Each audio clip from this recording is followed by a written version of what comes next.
So good morning, welcome back. आज हम बात करेंगे the post colonial post structural state के बारे में। हमने प्रीवियस वीडियोस में लिबरल और मार्क्सिस्ट पर्सपेक्टिव ऑफ स्टेट्स को देखा था। उसी तरीके से एक important perspective post colonial and post structural state भी होता है। अब ये स्टेट क्या है? पहली बात तो ये इमर्ज हुआ आफ्टर द वर्ल्ड वॉर 2।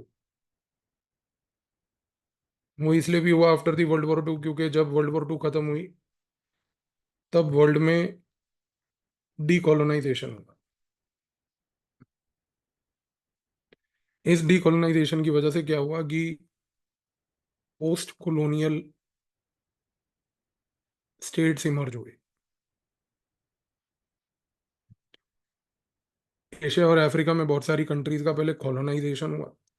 उन कॉलोनाइजेशन के बाद जब उन स्टेट्स का डीकोलोनाइजेशन हुआ, यानी कि जब जो कॉलोनियल रूलर थे वो छोड़ के इन स्टेट्स को गए, तो वो स्टेट्स जो कॉलोनियल कंट्रोल से लिबरेट हुए उन स्टेट्स को हम पहली बात तो पोस्ट कॉलोनियल स्टेट्स कहते हैं।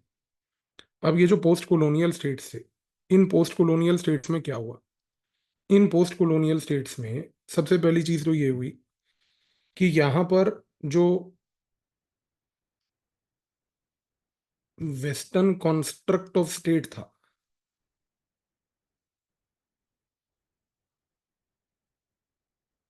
पहली बात तो वो बेसिकली इम्पोज किया गया। क्योंकि देखो, एक चीज क्या थी कि जितनी भी ये स्टेट्स में जहां पर कॉलोनाइजेशन हुआ था, उनका कॉलोनाइजेशन मोस्टली वेस्टर्न कंट्रीज ने किया था। और क्योंकि मोस्टली वेस्टर्न कंट्रीज ने इनका कॉलोनाइजेशन किया था, तो जब वो वेस्टर्न कंट्रीज इनको डीकॉलोनाइज करके वहां से निकली, तब तक हुआ क्या था कि इन सारी कंट्रीज में जो एंटी कॉलोनियल मूवमेंट्स थी, उन एंटी कॉलोनियल मूवमेंट्स ने इन वेस्टर्न पॉलिटिकल आइडियाज से इंस्पिरेशन ले ली थी।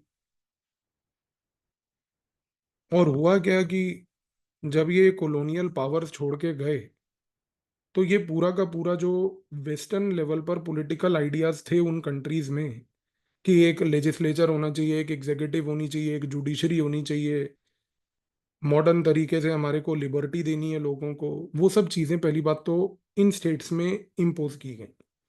तो हुआ क्या बेसिकली कि जितने भी पोस्ट कॉलोनियल स्टेट्स थे, इन सारे पोस्ट कॉलोनियल स्टेट्स में सबसे बड़ी चीज ये हुई कि पोस्ट कॉलोनियल स्टेट्स में वेस्टर्न मॉडल्स इम्पोज हो गए। अच्छा, अब वेस्टर्न मॉडल्स इंपोज हो गए, वर्क करना स्टार्ट भी हो गए। लेकिन प्रॉब्लम क्या थी कि हर एक पोस्ट कॉलोनियल स्टेट के अपने डायनेमिक्स थे, और वो डायनेमिक्स इमर्ज हुए। अब वो डायनेमिक्स क्या थे? फॉर एग्जांपल, यहाँ पर सबसे बड़ी बात है कि भाई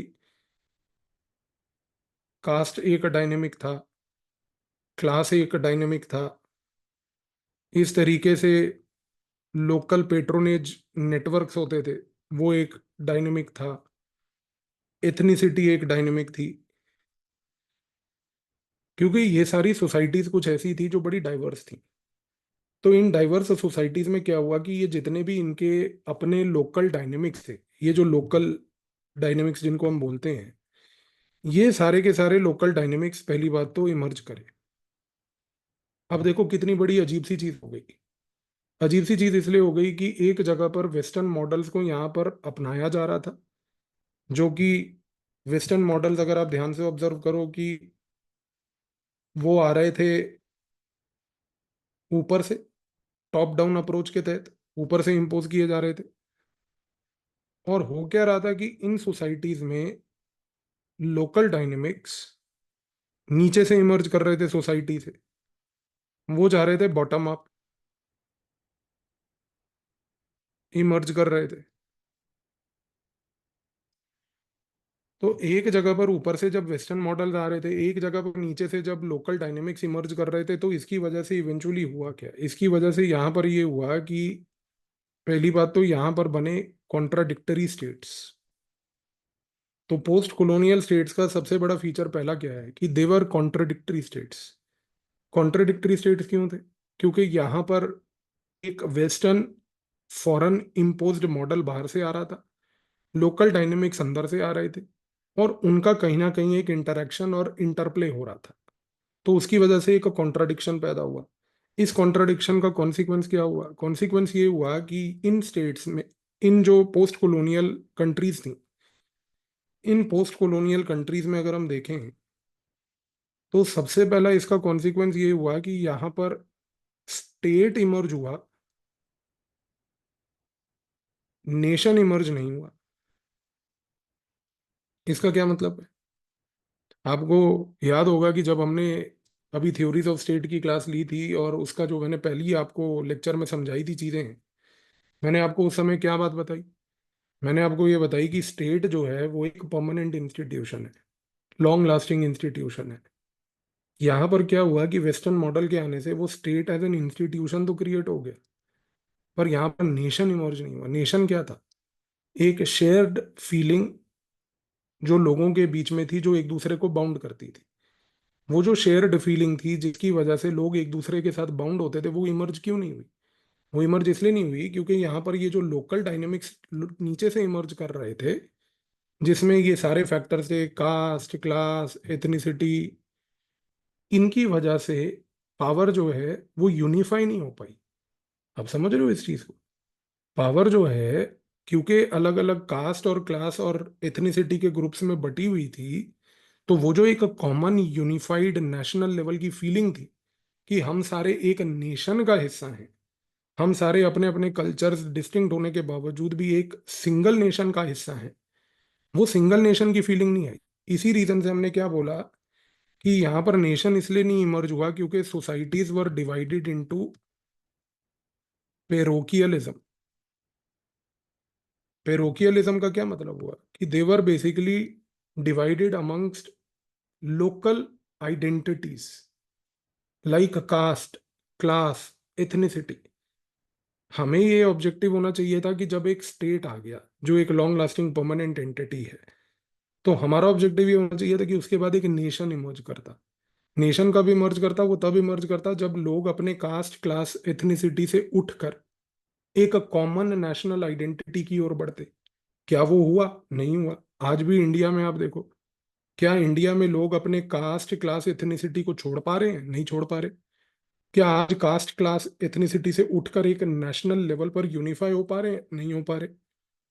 तो कॉन्सिक्वेंस क्या हो रहा है कि वो जो नेशन की फीलिंग है वो इमर्ज नहीं हो रही। इंडिया में स्टेट है, एक परमानेंट है यहाँ पर लॉन्ग लास्टिंग एंटिटी जो गवर्नेंस इंश्योर कर रही है, गवर्नमेंट भी है जो आ रही है, जा रही है, चेंज होती है, कभी नहीं होती है, पर यहाँ पर जो नेशन की फीलिंग है वो इमर्ज नहीं हो पाई।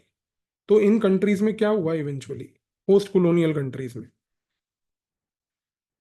स्टेट बन गया, गवर्नमेंट बन गई, नेशन वो जो फीलिंग थी वो नहीं आ पाई। वो क्यों नहीं आ पाई? क्योंकि ये सोसाइटीज पेरोकियलिज्म में बटी हुई थी। पेरोकियलिज्म का मतलब क्या हुआ कि ये सोसाइटीज कास्ट, क्लास, एथनिसिटी, इन सब चीजों में बटी हुई थी। वो इससे उठ ही नहीं पा रही थी। और जब वो उठ ही नहीं पा रही थी तो एक चीज तो तय हो गई कि इस कॉन्टेक्स्ट में ये जो स्टेट्स थे, ये किसी भी तरीके से नेशन की ओर पहली बात नहीं बढ़ पाए। तो पोस्ट कॉलोनियल स्टेट्स का ये स्ट्रक्चरल फीचर जो था कि जहां पर ये लिमिटेड स्ट्रक्चर कामयाब हुए, स्टेट और गवर्नमेंट, लेकिन ये वाला नेशन का स्ट्रक्चर कामयाब नहीं हुआ। इसकी वजह से हम कहते हैं कि पहली बात तो यहाँ पर कॉन्ट्रडिक्शन पैदा हुआ। ये जो कॉन्ट्रडिक्शन पैदा हुआ कि स्टेट आ गई, गवर्नमेंट आ गई, नेशन नहीं आ पाई, इसको अब हम आगे स्कॉलर्स के थ्रू अगर देखें, तो सबसे पहले स्कॉलर हैं पार्था चैटर्जी, जिनके बारे में हमने पहले भी चर्चा की है। पार्था चैटर्जी जो है, उन्होंने एक किताब लिखी, the nation and it's fragments.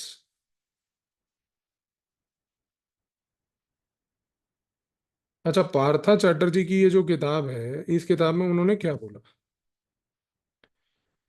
इस किताब में उन्होंने ये बोला कि जितने भी ये जो पोस्ट कॉलोनियल स्टेट्स हैं,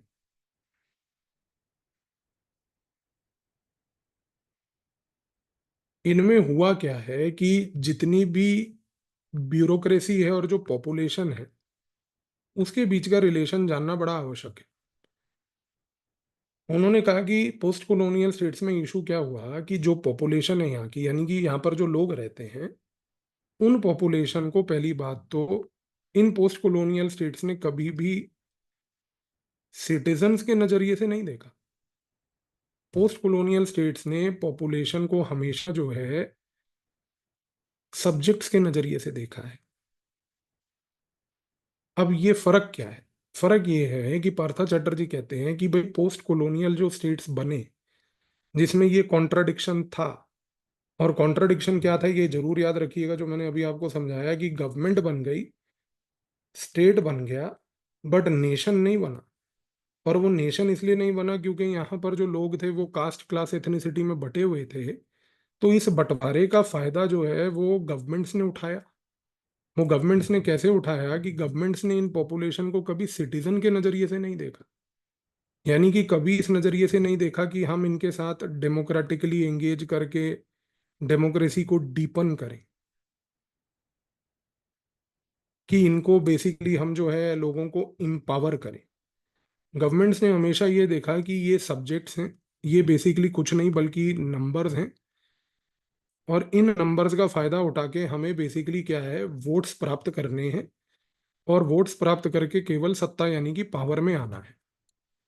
तो पार्था चैटर्जी ने बोला कि ये जो ओवरऑल नजरिया है इन स्टेट्स का वो बड़ा क्रूशल है, क्योंकि पोस्ट कॉलोनियल स्टेट में जब तक आप पॉपुलेशन को सिटीजन के नजरिए से नहीं देख रहे हो, जिसके तहत आप ये कहो कि हम सिटीजन के नजरिए से देखकर इनको डेमोक्रेसी डीपन करेंगे, इम्पावर करेंगे, अगर आप उस नजरिए से नहीं देख रहे हो तो आप हो क्या रहा है कि इवेंचुअली इन लोगों को आप सब्जेक्ट्स के नजरिए से देख रहे हो। आज तक इंडिया में जितनी भी गवर्नमेंट की पॉलिटिकल पार्टीज हैं हमारी, वो पॉलिटिकल पार्टीज जो गवर्नमेंट बनाती हैं, वो पॉलिटिकल पार्टीज लोगों को केवल नंबर्स के नजरिए से देखती हैं। और नंबर्स कैसे डिसाइड होते हैं? कास्ट के बेसिस पे, क्लास के बेसिस पे, एथनिसिटी के बेसिस पे। तो हो क्या रहा है इवेंचुअली कि जब आप इन लोगों को कास्ट क्लास एथनिसिटी के हिसाब से देख रहे हो, तो आपका ओवरऑल फोकस सिर्फ ये है कि इनके थ्रू मेरे को वोट लेके पावर को कैप्चर करना है। और जब आप कहते हो कि मुझे वोट लेके इनके थ्रू पावर को कैप्चर करना है, तो एक चीज तो तय है कि आप इनको एम्पावरमेंट के नजरिए से नहीं देख रहे, आप इनको अभी भी जो है वो पेरोकियल नजरियों से देख रहे हो। तो इवेंचुअल कंक्लूजन पार्था चैटर्जी का क्या हुआ? उन्होंने बोला कि जब आप इनको अभी भी पेरोकियल नजरियों से देखोगे तो इवेंचुअली ये होगा कि ये नेशन तो कभी बन ही नहीं पाएंगे। They will never emerge as a nation, क्योंकि नेशन में जो कास्ट क्लास एथनिसिटी से उठ के हमें एक फीलिंग नेशन के प्रति लानी है, वो फीलिंग तो कभी आ ही नहीं पा रही। और अगर वो फीलिंग ही नहीं आ पा रही तो उस कॉन्टेक्स्ट में क्या होगा? उस कॉन्टेक्स्ट में ये लोग पहली बात तो सब्जेक्ट्स के नजरिए से देखे जाएंगे। ये पेरोकियलिज्म जो है, कास्ट क्लास एथनिसिटी में बटे रहना, ये और स्ट्रांग होता जाएगा। और इसका कॉन्सिक्वेंस क्या होगा? इसका कॉन्सिक्वेंस ये होगा कि पेरोकियल नजरिए से अगर हम देखें तो गवर्नमेंट्स और स्ट्रांग होती जाएंगी, नेशन और वीक होता जाएगा, और इवेंचुअली नेशन फ्रेगमेंट कर जाएगा। किताब का टाइटल समझ आया, नेशन एंड इट्स फ्रेगमेंट्स। कि जब गवर्नमेंट जो है लोगों को पेरोकियल नजरिए से देखेगी, पेरोकियल नजरिए से देखकर उनको कास्ट क्लास एथनिसिटी में बांटेगी, उसी के बेसिस पे बार बार पावर कैप्चर करेगी, उन ग्रुप्स को कास्ट क्लास एथनिसिटी में बांटकर हमेशा से जोड़ लेगी, तो गवर्नमेंट जो इफेक्टिवली जोड़ेगी वो उतनी पावरफुल बनेगी। अब आपको समझ आ रहा है? जब मैंने आपको एग्जाम्पल दिया था एक प्रीवियस वीडियो में भी उत्तर प्रदेश का, कि कैसे भारतीय जनता पार्टी ने एक कास्ट अम्ब्रेला क्रिएट करी, कि उसने 2017 में यूपी के चुनाव में और 2022 के यूपी के चुनाव में दोनों टाइम पे इस कास्ट अम्ब्रेला का फायदा उठाया, और अलग अलग कास्ट ग्रुप्स को उसने जोड़ लिया।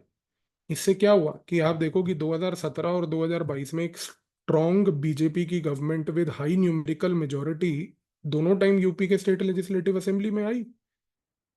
पर क्या ये स्ट्रॉन्ग न्यूमेरिकली लेजिस्लेटिव गवर्नमेंट जो पावरफुल आई, इसकी वजह से क्या सारे कास्ट ग्रुप्स में एक एकता की फीलिंग पैदा हुई? वो तो नहीं हुई। इनफैक्ट ये सारे ग्रुप्स कास्ट में अभी भी बटे रहे। तो यहाँ पर पार्था चैटर्जी क्या कह रहे हैं? पार्था चैटर्जी कह रहे हैं कि भाई जब आप लोगों को इन सब्जेक्ट्स के नजरिए से देखोगे, सब्जेक्ट्स के तहत उनको इन पेरोकियल नजरिए से देखोगे, पेरोगियल नजरिए से देखकर जब आप पावर कैप्चर करके गवर्नमेंट बनाओगे तो गवर्नमेंट स्ट्रांग होती जाएगी, पर वो जो नेशन का आइडिया था कि कास्ट क्लास एथनिसिटी से उठ के आगे आओ, वो तो वीक हो गया। और जब नेशन का आइडिया बार बार वीक, तो आप चाहते क्या हो? आप ये चाहते हो कि एक स्ट्रांग गवर्नमेंट आए, या आप ये चाहते हो कि एक स्ट्रांग नेशन आए? लॉन्ग रन में एक नेशन जो है वो लॉन्ग टर्म में रहेगा, लॉन्ग रन में एक गवर्नमेंट जो है वो लॉन्ग टर्म में नहीं रहेगी। तो ये चीज समझने की आवश्यकता है पार्था चैटर्जी के, जो वो एक पोस्ट कॉलोनियल स्टेट के पूरे फीचर को यहाँ समझा रहे हैं, विच आई बिलीव अब आपको समझ आया होगा कि मैं बोल क्या रहा हूँ। इसी के साथ साथ एक और स्कॉलर हैं जिनका नाम है हमजा अलावी। हमजा अलावी ने क्या किया, एक कॉन्सेप्ट दिया है which is called basically over developed state.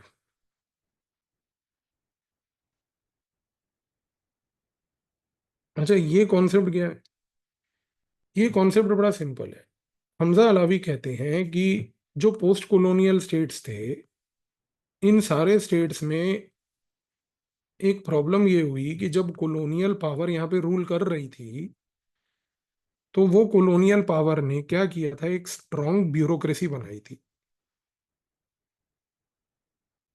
अब हुआ क्या कि जब ये कॉलोनियल पावर डीकोलोनाइज करके गई, तब हुआ ये कि ये जो स्ट्रॉन्ग ब्यूरोक्रेसी थी ये कंटिन्यू रही,